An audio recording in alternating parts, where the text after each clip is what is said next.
ലോകകപ്പിൽ പോർച്ചുഗലിനെ വീഴ്ത്തി സ്പെയിൻ ക്വാർട്ടറിൽ ഇഞ്ചുറി ടൈം ഗോളിലാണ് സ്പെയിനോട് പോർച്ചുഗൽ വീണത്. മിക്കേൽ മൊറീനോയാണ് സ്പെയിനിന്റെ വിജയശില്പി. തോൽവിയോടെ പോർച്ചുഗൽ പരിശീലകൻ റോബർട്ടോ മാർട്ടിനസ് സ്ഥാനം രാജിവെച്ചു.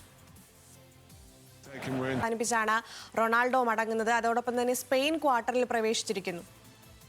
തീർച്ചയായും അഖില സൂചിപ്പിച്ചതുപോലെ തന്നെ 6 ലോകകപ്പുകൾ കളിച്ചുകൊണ്ട് കണ്ണീരോടെ തന്നെയാണ് ഇന്നത്തെ ഈ ഒരു ലോകകപ്പിൽ നിന്നും റൊണാൾഡോ മടങ്ങിയിരിക്കുന്നത്. കൂടാതെ ഈ മത്സരത്തിലേക്ക് വരുവാണെങ്കിൽ ഒരു മികച്ച മത്സരം തന്നെയായിരുന്നു. ഇരു ടീമും 90 മിനിറ്റും കാഴ്ചവെച്ചത്. 91 മിനിറ്റിൽ സൂപ്പർ സബായി എത്തിയ മിക്കേൽ മൊറീനോയാണ് പോർച്ചുഗലിന്റെ അന്തകനായി മാറിയത്. അതിൽ ഏറ്റവും പ്രധാനമെന്ന് പറയുന്നത് 2025 നേഷൻസ് ലീഗ് നേടുമ്പോൾ അന്ന് പോർച്ചുഗൽ സ്പെയിനെ തകർത്തുകൊണ്ടാണ് ആ കിരീടം നേടിയത്. അതിനുള്ള മധുര പ്രതികാരം കൂടിയായിരുന്നു പ്രീ ക്വാർട്ടറിലെ ഒറ്റ ഗോൾ ജയത്തിൽ കൂടെ സ്പെയിൻ നേടിയത്. അതിൽ മിക്കേൽ മിറാനോയുടെ പ്രകടനം എന്ന് പറയുന്നത് അവസാന 5 മിനിറ്റ്, അതായത് 85 മിനിറ്റിലാണ് സബ്സ്റ്റിറ്റ്യൂഷനായി പകരക്കാരനായി താരം കളത്തിലേക്ക് എത്തുന്നത്. തൊട്ട് പിന്നാലെ 5 മിനിറ്റിൽ തന്നെ താരം വലകുലുക്കുന്നു. ഒരു ഓപ്പൺ ചാൻസിനെ അത് കൃത്യമായ രീതിയിൽ ഡീഗോ കോസ്റ്റയെ മറികടന്നുകൊണ്ട് വലയിലേക്ക് തുളച്ചു കയറ്റുകയായിരുന്നു. ഒപ്പം ഈ ഒരു മത്സരത്തിൽ ഉടനീളം, അതായത് ആക്രമണ പ്രത്യാക്രമണങ്ങൾ, മികച്ച പാസിംഗ്, എല്ലാ രീതിയിലും ഇരു ടീമും മികച്ച ഒപ്പത്തിനൊപ്പം നിന്ന മത്സരമായിരുന്നു. എന്നാൽ അവസാന നിമിഷം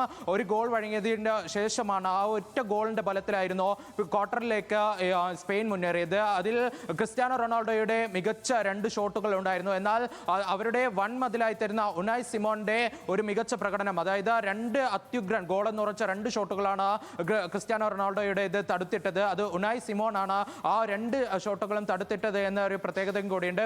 മറ്റൊന്ന് എന്ന് പറയുന്നത് ഈ ഇരു ടീമിന്റെയും ഗോൾ കീപ്പർ മികച്ച രീതിയിൽ തന്നെയാണ് ഈ ഒരു ടൂർണമെന്റിൽ, അല്ലെങ്കിൽ ഈ ഒരു മത്സരത്തിൽ കൃത്യമായ രീതിയിൽ തന്നെ പന്ത് കൈവശം വെക്കുന്നതിലും അതേപോലെ തന്നെ സേവ് ചെയ്യുന്നതിലും അടക്കം മികച്ച മത്സരമാണ് കാഴ്ചവെച്ചത്. അതേപോലെ തന്നെ 41 മിനിറ്റിൽ ന്യൂനോ മെൻഡിസിന്റെ ഒരു മികച്ച ഷോട്ട്, അത് പോസ്റ്റിൽ തട്ടി പുറത്തു പോയത് പോർച്ചുഗലിന് തിരിച്ചടിയായി. അത് പോസ്റ്റിലേക്ക് കയറുകയായിരുന്നെങ്കിൽ ഈ ഒരു മത്സരഫലം നേരെ മറിച്ചാവാനുള്ള സാധ്യതയായിരുന്നു ഏറെയുണ്ടായിരുന്നത്. എന്തായാലും മത്സരത്തിൽ ഒറ്റ ഗോളിന്റെ വിജയത്തോടെ സ്പെയിൻ ക്വാർട്ടറിലേക്ക് കടന്നിരിക്കുകയാണ് അഖില.